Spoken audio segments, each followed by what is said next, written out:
Olá pessoal, esse é mais um episódio do Culturalcast, um espaço onde arte e cultura, ideias e negócios se encontram.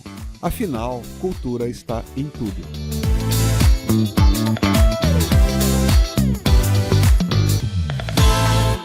Antes de falarmos da nossa entrevista de hoje, eu quero agradecer aos nossos patrocinadores. Instituto Canopus, semeando e apoiando cultura no Mato Grosso e no Brasil.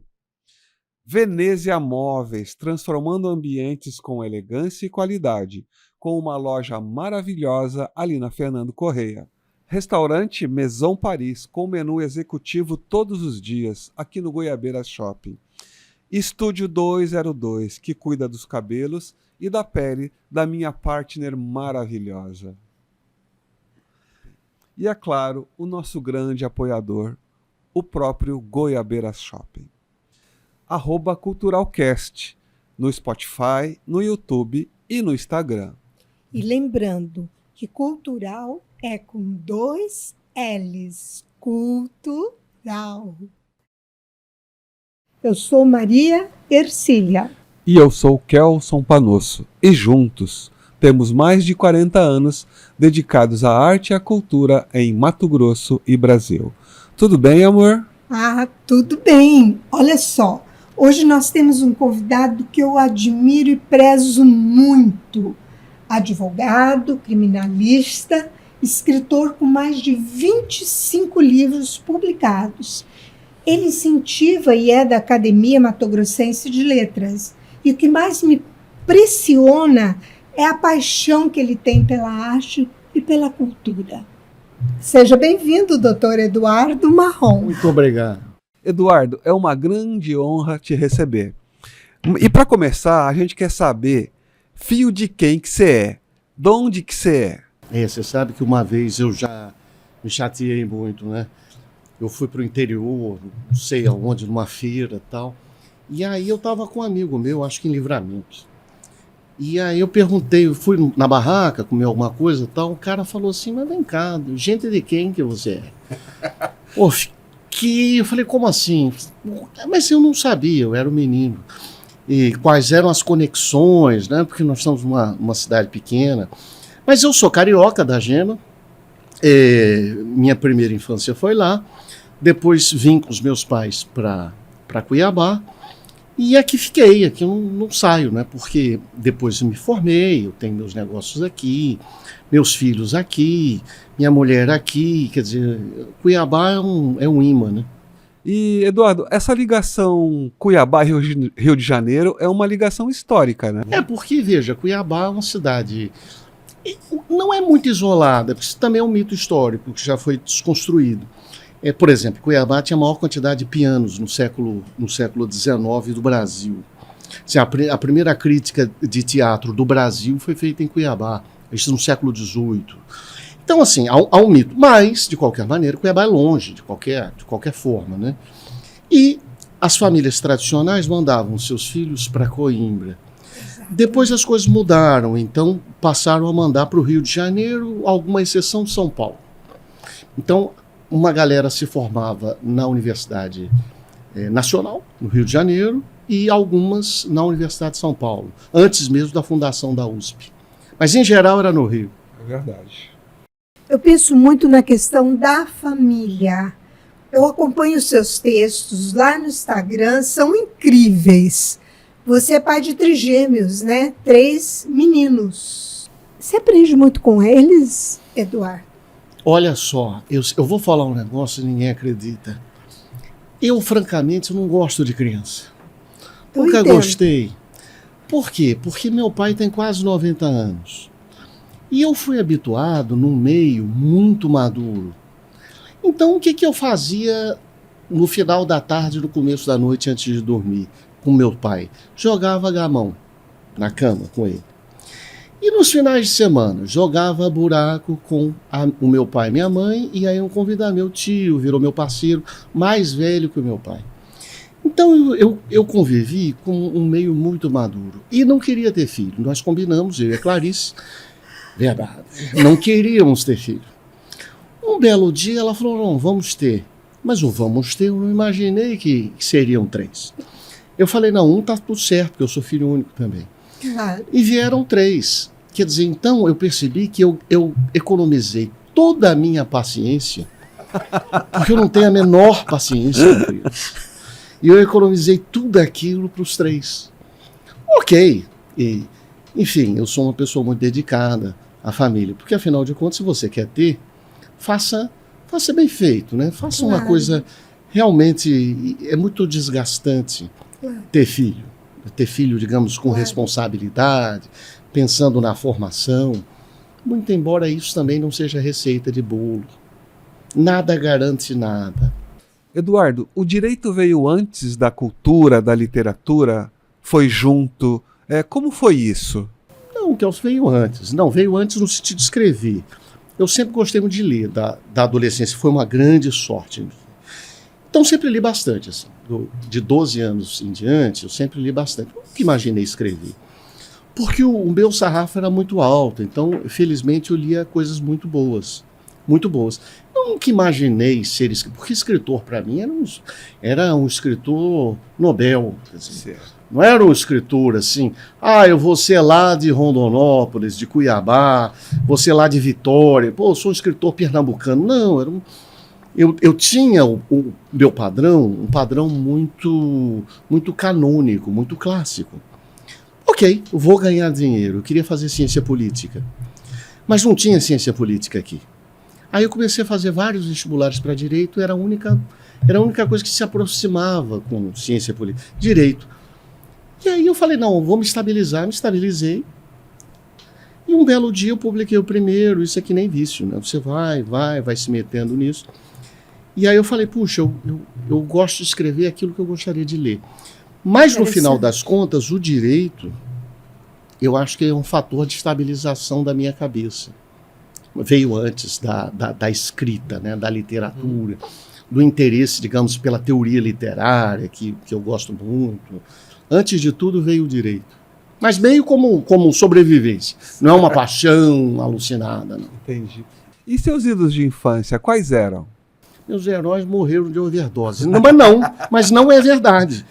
Os meus não. Nunca fui porra louca assim. Não. Nunca fui. Se eu pensasse, eu falei, poderia ter sido. Mas não fui. Era um cara quietinho. Meus ídolos, o meu maior ídolo era o Gandhi. Eu li tudo que ele escreveu. Incrível. Biografia, autobiografia, incrível. Anotações sobre fulano de tal, etc. e tal, adorava. Porque é o oposto de mim. Eu sou um cara super voluntarioso, um jeito rápido, impulsivo. E esse lance da persistência e da disciplina do autocontrole, etc., era uma coisa que me impressionava muito. Então, assim, se eu me lembrar, voltando aos 12, 15, o meu grande ídolo era o Gandhi, né? Mohandas Gandhi. Nada de super-homem, Batman, nada disso. Eu acho nem isso uma revista infantil Text. Eu nasci velho. Eu já te falei, eu nasci neurastênico, absolutamente insuportável, velho. Talvez, Eduardo, porque você tenha tido uma educação muito rígida? Foi. Muito. Seu pai era exigente? Muito, nunca despiroquei, sempre fui certinho. Certinho, nunca dei trabalho, nunca quebrei um dedo. Eu sou filho único. Para você ter uma ideia, eu casei com 30 anos. Bem, casei numa idade legal. E eu não sabia cortar a unha, porque minha mãe cortava a minha unha. Isso é uma tristeza. Minha mulher falou, cara, mas você é um idiota. Eu falei, sou, claro. Aí eu aprendi, comprei na farmácia aquele treco que corta a unha. Pois é. Aí eu cortei a unha, porque eu era um sujeito super... Bom, sou ainda, um cara muito mimado. Eduardo, você tem um simbolismo ligado à sua imagem. Você sempre foi subversivo. Eu observo que você contraria, provoca as pessoas. Você foi sempre assim? Eu sempre tive isso. No São Gonçalo eu fui expulso muitas vezes. Quer dizer, muitas muitas vezes. Mas não é porque eu aprontei, bobeira. Claro. Não, mas era um enfrentamento. Coisa de liderança. Mais novo, eu achava divertido. Eu achava divertido causar polêmica. Porque antigamente, nos jornais, você era identificado, sobretudo um grande articulista, por exemplo, José do Patrocínio, Evaristo da Veiga, são grandes articulistas, né, como polemistas. O Machado de Assis já foi, ele é escritor e polemista, fulano é polemista, pô, um negócio bacana. Por exemplo, meus primeiros livros, Eduardo Maon é advogado, etc., polemista. É mesmo? Porque eu achava legal esse negócio. Mas você vai ficando velho, e você vai falando, olha, eu vou ganhar menos dinheiro desse jeito, isso é estupidez fazer isso. Então, quando eu entrei na academia, a academia tinha o glamour, etc. e tal, mas eu percebi que era um glamour residual da fundação. Com certeza. Porque eu acho que os caras bons mesmo estavam na fundação. Assim, a fundação foi muito feliz. E depois, com a chegada e o domínio do juridiquês na academia, era um pessoal muito poderoso, então conselheiros, desembargadores, advogados, promotores, aquilo virou um marasmo horrível, virou um lodo, virou um pântano. E eu era advogado, veja você, eu continuo sendo. E as reuniões da academia eram de terno e gravata. Juro por Deus, reunião de terno e gravata. Quando eu entrei, eu falei, meu Deus, o que eu estou fazendo aqui? Eu entrei mais ou menos com 29, 30 anos, fulano de 70, Beltrano de 75, fulano de 80, fulano de 88, fulano de 90.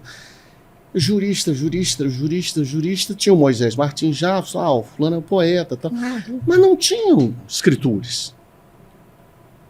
Eu falei, pô, não, onde está o escritor? Depois de alguns anos, eu virei presidente da academia. E aí havia 12 vagas, para você ter uma ideia como era lento, 12 vagas. E aí a gente fez uma lista, falou, quem precisa entrar aqui? Precisa entrar o Ivens, precisa entrar a Lucinda Persona, precisa entrar a Marta Coco, precisa entrar... Pô, precisa entrar o Aclise, precisa entrar o Lorenzo, precisa entrar quem escreve. Claro. Não é possível, quem escreve está fora. Isso vira uma caricatura de uma academia de letras. Claro. E uma delas, na minha gestão, foi a última, era a Luciene. Não, a Luciene está na lista, tal. Eu encontrei com ela. Eu falei, olha, você sabe que a gente, eu de terno e gravata, sabe que a gente está pensando em você? Aonde? Eu falei, não, na academia. Ela falou, então ótimo, não tinha nenhuma intimidade com ela. Ela falou, então tá bom. Foi pra casa, diz ela, putérrima, falou, cara, esse cara tá me sacaneando. Exatamente. Ele tá brincando comigo. Depois de um tempo, eu liguei para ela, falou, você tá falando sério? Eu falei, eu tô falando sério. Não, mas eu não quero me candidatar. Eu falei, mas aí isso é um problema seu, você precisa se candidatar. E ela se candidatou, deu certo, entrou. E isso se dá pelo seu amor à cultura cuiabana ou só é uma forma de influenciar o processo mesmo? Kelson, eu acho assim, o adjetivo de cultura é muito enganoso. É muito enganoso e eu sempre faço essa ressalva. Cultura cuiabana? Mas que cultura cuiabana? Nós estamos falando de quê? Nós estamos falando de um regionalismo, uma cultura em Cuiabá, a partir de Cuiabá ou de Cuiabá. Eu francamente acho que não existe cultura de um local. Existe uma cultura... Veja, não existe cuiabano, vamos combinar. Isso não existe. Isso, como qualquer outra categoria, é uma grande ficção. Né? O cuiabano não existe. O cuiabano, as famílias tradicionais cuiabanas são sorocabanas. E o engraçado é que em tradicional hoje chegou em 1908, 1910. Por exemplo, a leva síria, por exemplo. Hoje é um pessoal super tradicional. Mas eu acho que é um tradicionalismo fictício. Né? Existem vários sociólogos que falam sobre a ficção da tradição. A tradição é uma ficção. Assim como essas toponímias, cultura goiana, cultura mineira, cultura cuiabana. Eu adoro os cuiabanos, adoro ouvi-los e entender o raciocínio. Mas eu acho que quando se coloca uma coisa junto com a outra, é profundamente empobrecedor. Mas é válido. Eu acho que isso tem um nicho legítimo e mercadológico, inclusive. Mas cá entre nós, eu não suporto contribuir com a cultura cuiabana. Eu gosto de contribuir com a cultura. Esse livro, por exemplo, está sendo traduzido para o inglês. Acho lindo que Cuiabá leia, mas eu quero que outras pessoas leiam também. Com certeza. Saia muito mais amplo. Saia Talvez não da endogenia. não é só para determinar um espaço, uma área Mas é claro, de atuação onde as pessoas podem até controlar. controlar, dialogar, financiar. Eu acho isso tudo válido. Mato-grossense, cuiabano, livramentense, poconiano, goiano, piauiense, papai é super pernambucano, né? Assim como eu cuiabanizo, ele pernambucaniza. Pernambuco tem um processo cultural fortíssimo que influenciou o Brasil e todo. super arregado. Belíssimo. E super barristas também, como é aqui também e tal. Mas eu não me encaixo. Maria Cília acaba de perguntar. Eu não consigo me encaixar nesse esquema. Na verdade, eu não suporto. Não é por nada demais, mas eu não suporto a endogenia. Sabe, eu quero que há de fora, falar para fora, ouvir de fora e misturar tudo. Que tudo se mistura. Isso é muito legal. Complete. Isso é muito legal. Mas assim, na essência, o que é cultura para você, Eduardo? Cultura é uma expressão. A cultura tem, tecnicamente, pega um dicionário de cultura, cultura é metade, a definição de cultura é metade do dicionário, né? Cultura é expressão humana com alguma habitualidade, né? Ritual é cultura, então você pode pegar a cultura como ritual, né? O nosso ritual é colocar a pelerine, ou colocar a manta. Toda a cultura é o resultado de uma ficção, né? Esses hábitos e rituais são ficção. São ficção em cima de ficção, e a cultura é ficção em cima de ficção. Do meu ponto de vista, sendo mais simples, a cultura, eu diria que é um diálogo no tempo. Entende? É uma conversa com a gente mesmo no tempo. Então você está... Hoje eu vi, por exemplo, qual a origem da pintura dos Mutantes. Aí todo mundo fala, não, é a banda Kiss. Não é a banda Kiss, é o Kabuki japonês. Porque havia pintura do teatro japonês, etc. Aí o cara, que era um português, gostava do teatro japonês, da ópera japonesa, e queria que... A cultura é um diálogo. E o sujeito é culto, não estou falando de erudição. Entendo. Erudição tem a ver com canônico. Quanto mais culta a pessoa é, mais diálogo ela estabelece. O popular, o erudito, o antigo. E essa coisa de ficção te tornou um escritor de ficção? Afinal, você tem muitos livros nessa linha, né? Kelson, adoro o parafuso que falta. A ordem, o mito da ordem moderna é uma ordem que visa o progresso, né? Ordem e progresso. O progresso só vem de uma ordenação, uma ideologia. Mas é velho. Mas o progresso, quer dizer, a noção do progresso, da evolução, do crescimento, só vem de uma ordem. Isso é uma outra ficção. Eu vou dar um exemplo bobo. Escrevi um livrinho chamado Repartição. Repartição, todo mundo escrevendo, uma repartição enorme, todo mundo igual, escrevendo. Som de máquina. Aquela máquina, exatamente, datilográfica. Nisso chegam 3, 4 pessoas, terno e gravata para cima do cara, falam, olha, o senhor me acompanha. O cara fala, o que eu fiz errado? O sujeito é levado para um corredor horroroso, tal. Chega no final, é jogado numa sala, o cara fala, porra, eu tô fudido, porra, e agora? Tá. Parabéns, o senhor está promovido, agora é chefe da repartição. O cara fala, pô, fecham a porta, fala, pô, é sacanagem, não pode ser. O cara vira chefe da repartição sem saber por quê. E ele vai inventando justificativas para ele mesmo e procedimentais, burocráticos, para ele justificar por que ele é chefe. Então, você pega a realidade, essa ordem, esse progresso, e distorce levemente para ver o resultado. Eu adoro esse efeito. Eduardo, me diz aí, o que você lê que ninguém imagina que você lê? Ah, já li muita revista de sacanagem. Quer dizer, não é que eu li. Não é bem que eu li. Contos eróticos da Madame... Não, eu não era tão Butterfly, sofisticado. Mas o que eu gosto muito de ler? Bula de remédio. Sério? Sério. Eu gosto de ler bula. Ninguém sabe. Eu gosto de ler classificados. Quer dizer, é uma doença mental, né? Só pode ser. Eu leio tudo. Mas eu leio obituário. É lindíssimo o obituário. Morreu João da Silva, grande pai. Teve uma vez que eu li, morreu João da Silva, grande pai de famílias. Eu falei, porra, mas o que deve ser isso? Deve ser um erro de impressão?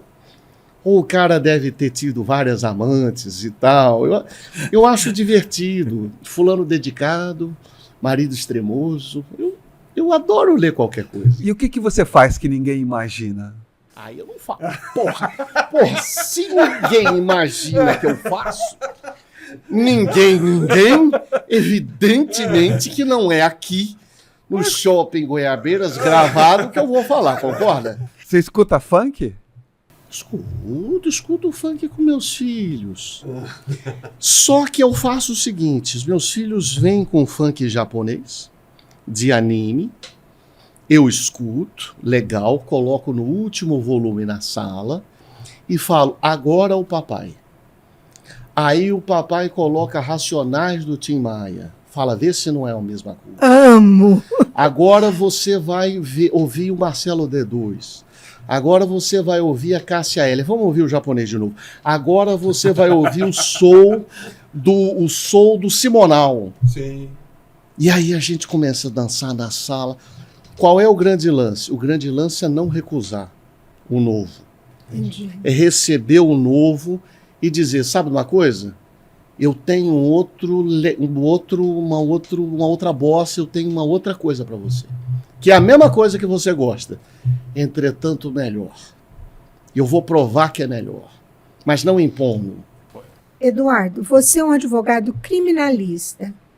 Me diga, como que você lida com os bastidores da justiça nesse país? É muito ruim, porque hoje nós estamos diante de uma contradição muito grande. Eu fui professor 15 anos, de muitas faculdades. E hoje eu não tenho condição de voltar à sala de aula, porque é preciso ter muita cara de pau para falar qualquer coisa hoje, não é? É muito complicado. Teoricamente, o processo penal, etc e tal, então isso não pode, isso é nulo, isso é nulo. Um país desenvolvido, isso não é um clichê, precisa ter segurança jurídica. O que é segurança jurídica? É a previsibilidade. Se você fez isso, inevitavelmente vai acontecer aquilo. Mas é impossível e inevitável no Brasil.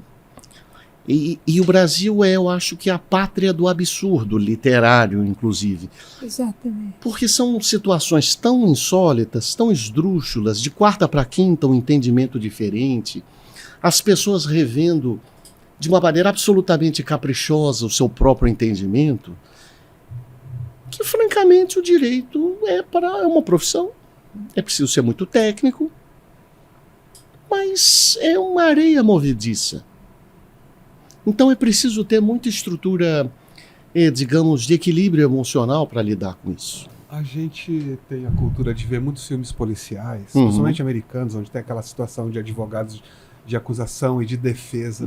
Você trabalha na defesa. Na defesa. Principalmente. E como é quando você pega um cliente que às vezes seja culpado? Não, às vezes não, acontece.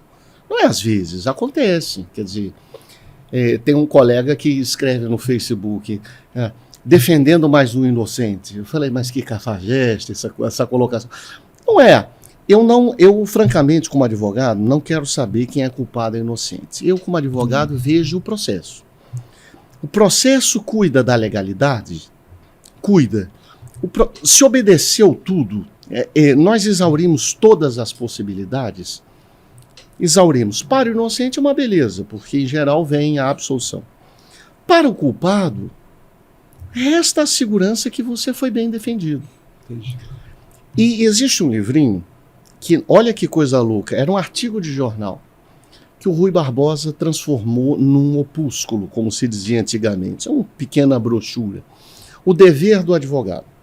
O Rui Barbosa foi professor e grande amigo de um sujeito chamado Evaristo de Moraes, um grande advogado. O Evaristo de Moraes recebeu o inimigo do Rui Barbosa. Contra, eu acho que foi uma questão de mulher, etc., tinha matado alguém. E aí ele fez uma carta: mestre, devo defender o seu pior desafeto?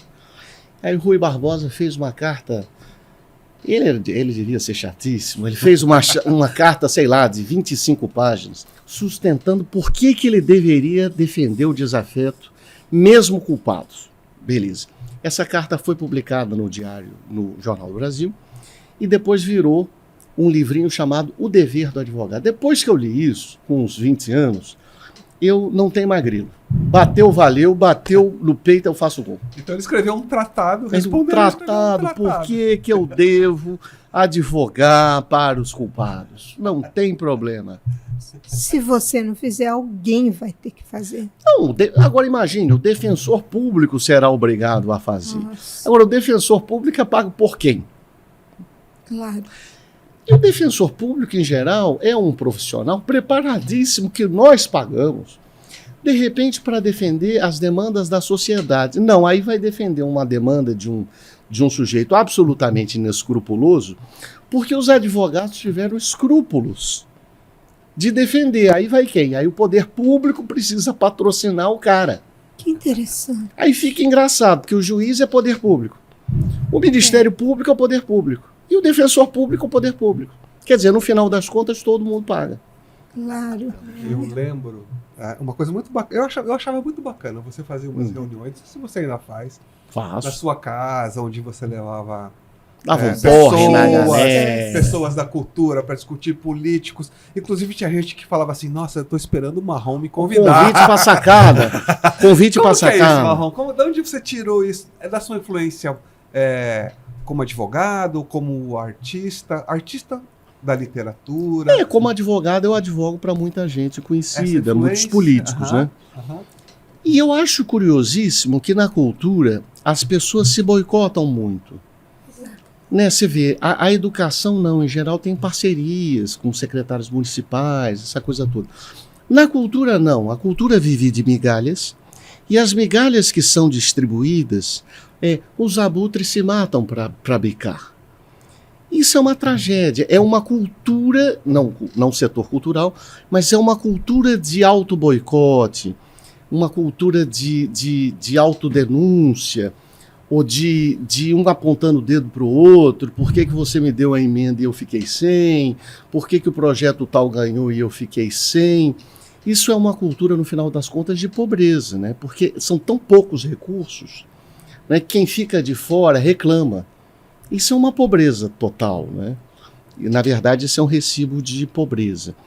Mas como não havia essa solução de continuidade na secretaria, hoje há, eu achava interessante fazer essas reuniões e tirar fotografias para constranger os secretários.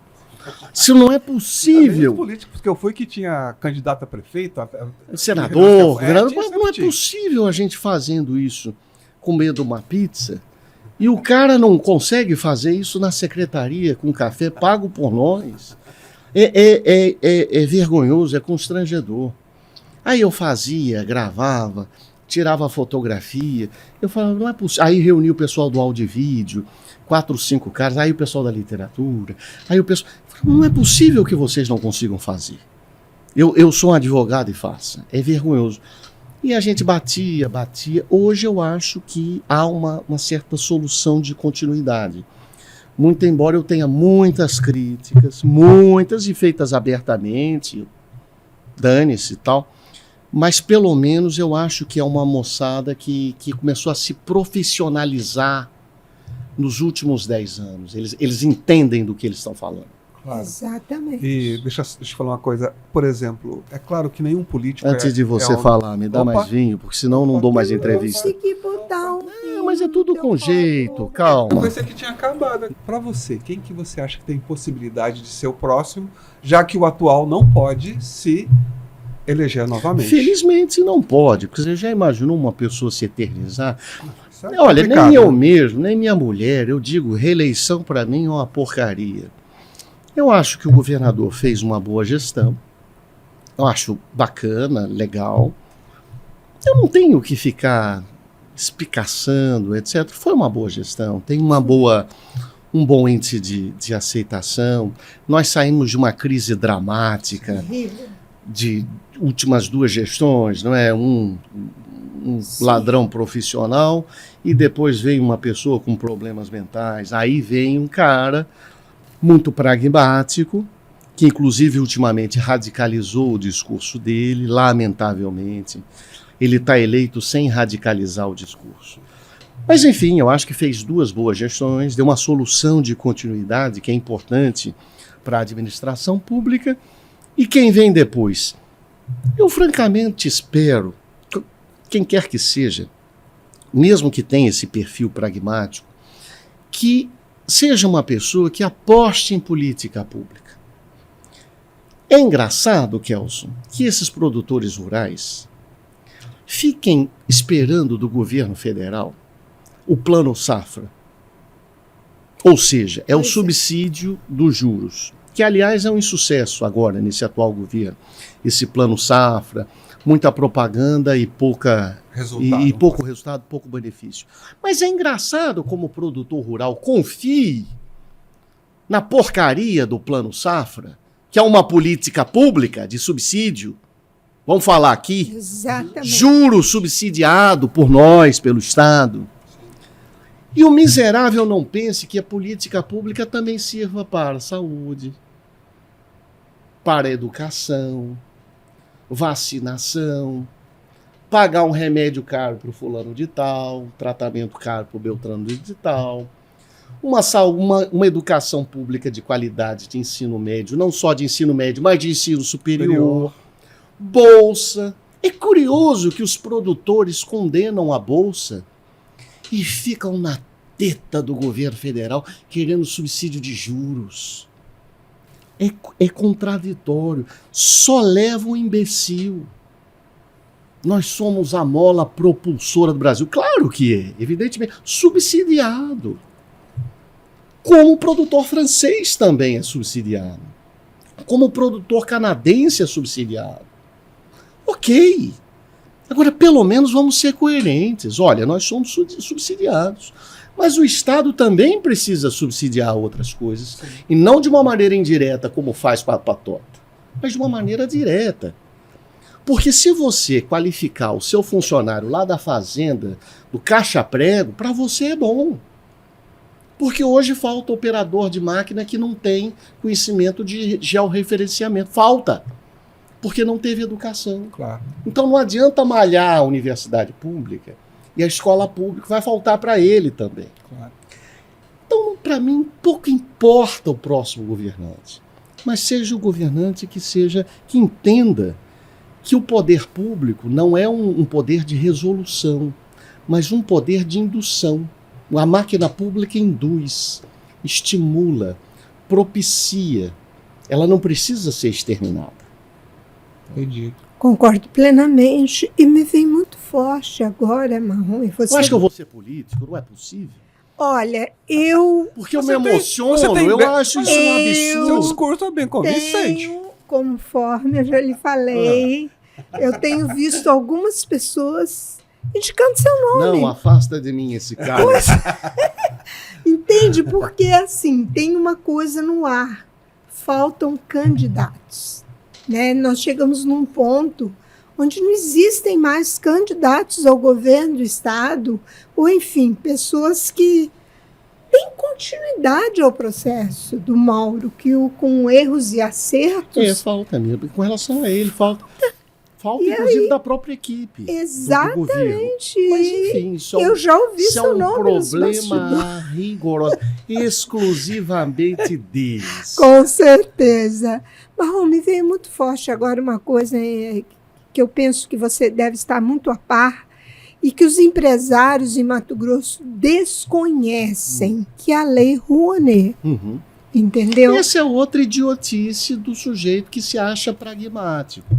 Vem cá, o sujeito paga, ele não vai pagar mais ou menos, vamos lá, 350 mil de imposto? Exatamente. Ele vai pagar, ele vai recolher, vai fazer uma DARF, aí o contador do cara lá, e sei lá, Nova Mutum, Sinop, Sorriso, o cara vai fazer uma DARF e paga. Mas ele prefere pagar a DARF para o governo federal direto do que patrocinar um teatro na cidade dele. Exatamente. Por quê? Porque o cara pensa que o teatro é a cultura, é uma cultura do pessoal de esquerda, maconheiro, que vai desvirtuar a vida da família e da propriedade. Isto é uma puta estupidez. E é uma estupidez, coitadinho, de gente que não tem cultura. Porque só quem critica a cultura é muito ignorante. E me dá pena. Ou tem medo, né? Não, mas é ignorante. No fundo, quem tem medo é ignorante. Com certeza. Quem tem medo... Aí o que faz? Sai para o exterior, vai jogar uma moeda na Fontana de Trevi. Pô, não sabe nem quem esculpiu aquela porcaria. Fala, olha que lindo. Quer dizer, não tem... Quer dizer, a cultura dos outros é legal. A nossa desencaminha. Porque também é verdade que a cultura brasileira foi tomada também por um nicho ideológico. Exatamente. É verdade. Verdade. É verdade. Inclusive para a literatura. A inclinação da literatura francesa, vamos lá, da literatura brasileira, portuguesa, é uma inclinação de esquerda, uma inclinação teórica de esquerda. Mas dane-se. Quer dizer, o teatro não precisa ser necessariamente os macaquinhos do Sesc. O teatro não precisa ser... Não, eu quero ver em Nova Mutum, eu quero ver em Rondonópolis, eu quero ver Antígona. Exatamente. Não precisa ser necessariamente a voz dos oprimidos, decolonialista. Não, eu não preciso estar doutrinando o público. Pode ser isso, mas pode ser as bacantes. Pode ser isso, mas pode ser um balé Don Quixote. Pode ser isso, mas pode ser, sei lá, pode ser uma ópera. Quer dizer, pode ser isso, pode ser tudo. Há uma culpa também em produtores culturais, também, por querer doutrinar o público, doutrinar os meios culturais, o que para mim é um saco. E a galera que não é a da patota percebeu isso. Falou, não, mas esse pessoal da cultura é um nicho. E é um nicho ideológico, é um nicho partidário. E aí começou a carimbar na galera da cultura esse carimbo partidário. Quer dizer, está errado quem faz e está errado quem carimba.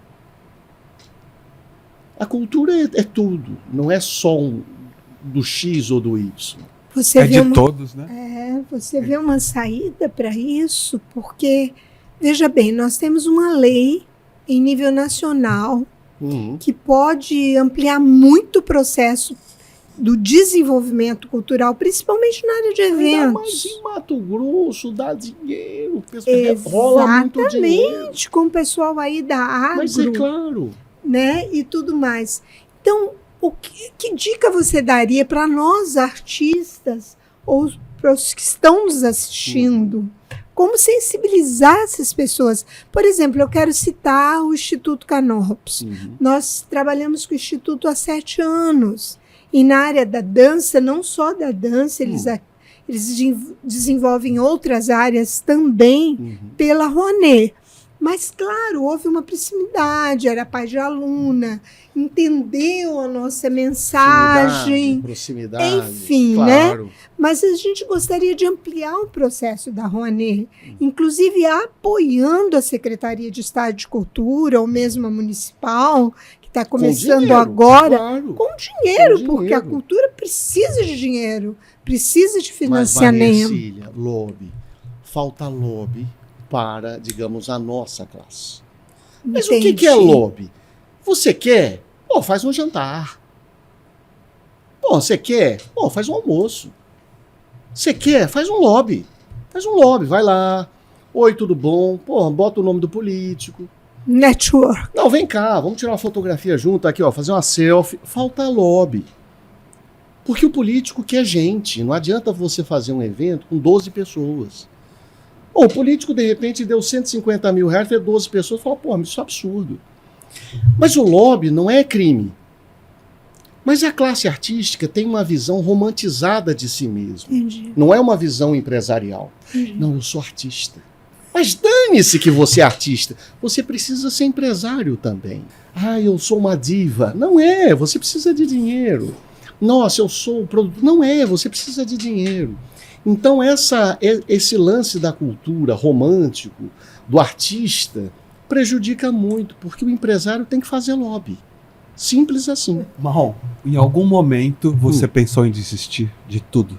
Já pensei em desistir até da vida. Quando eu tive uma neuralgia, dores horrorosas. Quando você tem dor, você não quer mais viver.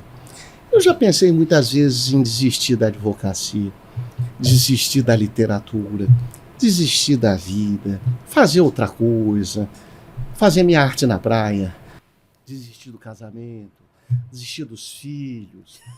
Porra, desistir de tudo. Falei, não quero, vamos continuar que a gente tá bem, estamos ganhando Isso é aqui. bem coisa de Deixa, filho claro. único, do macarrão da noite. E ariano. Ah, dane-se. Entendeu? Mas você eu te vejo como uma pessoa de sucesso. Você tem uma profissão, você tem uma carreira, você tem um nome. Principalmente você tem uma família e tem 3 filhos lindos. E a cachorra. E a cachorra, Ela vai ver a evidente. entrevista, ela fica ciumenta. Marrom, foi muito bom estar com você. Já passou? Você vê, Acabou você falou o que vinho. não. Ah, Você tem falou que agora. você não, Tem mais? não dava nem pra meia Vou pra hora. casa jogar meu baralho. Pronto. Religião. Não. E o Interessante. que eu acredito? Não sei, francamente. Mas religião, não. Acho chatice, um porre doutrinário, tudo uma ficção, uma fantasia, tudo uma literatura. Muito bem. Bom, eu gostaria assim que você deixasse, principalmente para nós artistas, uma mensagem. Olha, eu acho que o artista precisa, francamente, se qualificar mais. Eu acho que o artista precisa ler mais, sabe? Falando muito francamente. Precisa ler mais, precisa se qualificar mais, voltar para os cânones, voltar para o clássico, entender o que está se passando no contemporâneo. Eu acho que o artista precisa se qualificar muito mais. A pessoa que faz artes plásticas precisa entender realmente essa sequência histórica da cultura. Não fazer uma porra louquice no meio e falar, não, para aí. Eu acho que o artista precisa, inclusive, ser menos intuitivo Concordo. e mais estudioso, mais Concordo. preciosista.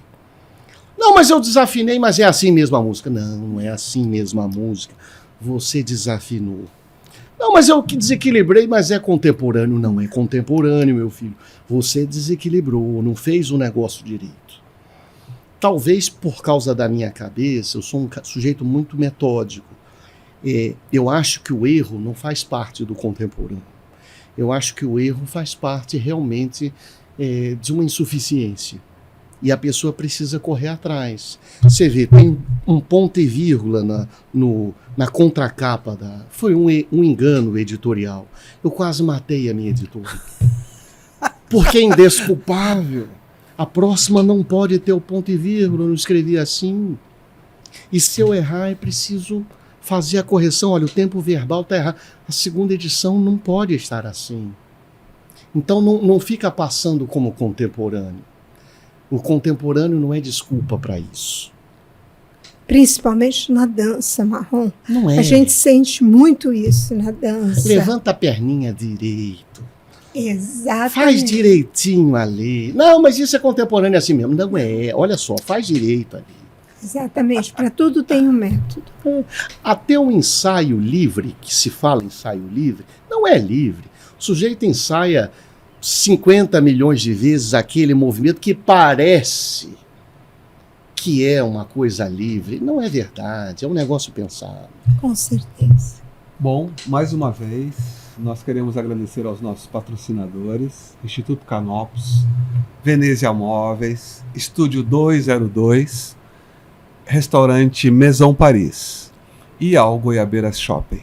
Marrom, muito obrigado pela sua presença, foi muito gostoso estar com você e principalmente tomar um vinho que a gente nem terminou. E você já falou que já quer ir para a segunda garrafa? Toma aqui o seu livrinho, que é o lançamento novo. Tintim, muito obrigado a vocês. Espera aí, que vem um presentinho aqui para você. Queridos amigos, Maria Cília Calspanosso, vai aqui um abraço forte Essa do nossa autor. Lembrança Maravilha. cultural com 2 L's. Obrigadíssimo. Golpe de vista. Eu prometo que eu vou ler. Leia. Eu vou ler. Eduardo Marrom. Cultural Somos- com 2 L's. No Somos- YouTube, no Spotify e no Instagram. Nós somos seus fãs. Muito Pode obrigado. acreditar. Muito obrigado. Beijo, amor.